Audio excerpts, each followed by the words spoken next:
स्वस्तिक अत्यंत प्राचीन काल से भारतीय संस्कृति में मंगल प्रतीक माना जाता रहा है।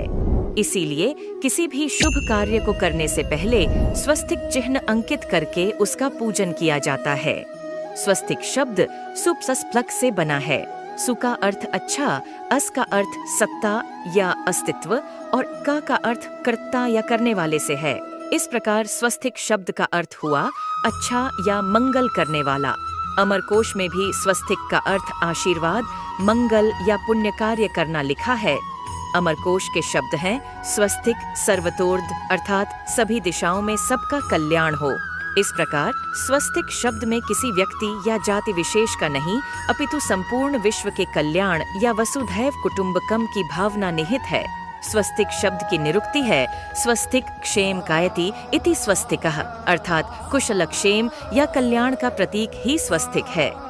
राखी में स्वस्तिक में एक दूसरे को काटती हुई दो सीधी रेखाएं होती हैं जो आगे चलकर मुड़ जाती हैं। इसके बाद भी ये रेखाएं अपने सिरों पर थोड़ी और आगे की तरफ मुड़ी होती हैं। स्वस्तिक की यह आकृति दो प्रकार की हो सकती है। प्रथम स्वस्तिक, जिसमें रेखाएं आगे की ओर इंगित करती हुई हमारे दाईं ओर मुड़ती हैं, इसे स्वस्तिक कहते हैं। यही शुभ चिन्ह है जो हमारी प्रगति की ओर संकेत करता है। दूसरी आकृति में रेखाएं पीछे की ओर संकेत करती हुई हमारे बाईं ओर मुड़ती हैं। इसे वामावर्त स्वस्तिक कहते हैं। भारतीय संस्कृति में इसे अशुभ माना जाता है। जर्मनी के तानाशाह हिटलर के ध्वज में यही वामावर्त स्वस्तिक अंकित था।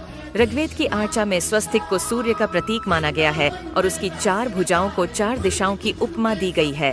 सिद्धांत सार ग्रंथ में उसे विश्व ब्रह्मांड का प्रतीक चित्र माना गया है। उसके मध्य भाग को विष्णु की कमल नाभि और रेखाओं को ब्रह्मा जी के 4 मुख, 4 हाथ और 4 वेदों के रूप में निरूपित किया गया है। अन्य ग्रंथों में 4 युग, 4 वर्ण, 4 आश्रम एवं धर्म, अर्थ, काम और मोक्ष के 4 प्रतिफल प्राप्त करने वाली समाज व्यवस्था एवं वैयक्तिक आस्था को जीवंत रखने वाले संकेतों को स्वस्तिक में ओतप्रोत बताया गया है। मंगलकारी प्रतीक चिन्ह स्वस्तिक अपने आप में विलक्षण है। यह मांगलिक चिन्ह अनादिकाल से संपूर्ण सृष्टि में व्याप्त रहा है। अत्यंत प्राचीन काल से ही भारतीय संस्कृति में स्वस्तिक को मंगल प्रतीक माना जाता रहा है। विघ्नहर्ता गणेश की उपासना धन, वैभव और ऐश्वर्य की देवी लक्ष्मी के साथ भी शुभ लाभ, स्वस्तिक तथा बही खाते की पूजा की परंपरा है। इसे भारतीय संस्कृति में विशेष स्थान प्राप्त है। इसीलिए जातक की कुंडली बनाते समय या कोई मंगल व शुभ कार्य करते समय सर्वप्रथम स्वस्तिक को ही अंकित किया जाता है।